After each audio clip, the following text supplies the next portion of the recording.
100萬一年都揾唔到，你不如唔好做銷售。你做團隊100萬200萬 override 都收唔到，不如唔好做團隊。所以留意一個位啊，俾多一個心態嘢你，跟住我教翻個 PPT。我見大家都好留心。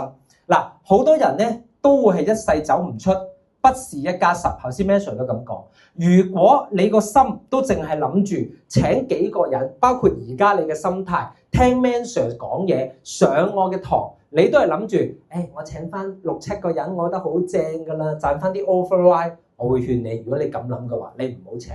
你仲係諗緊啲人點樣幫你賺錢，你聽唔聽明啊？你一係就唔請，你一請一定要焦點係幫佢哋都能夠1+10，聽唔聽明我講乜啦？各位，即係話如果我跟你啊，老闆，你唔係幫我1+10，我跟你嚟做乜啊？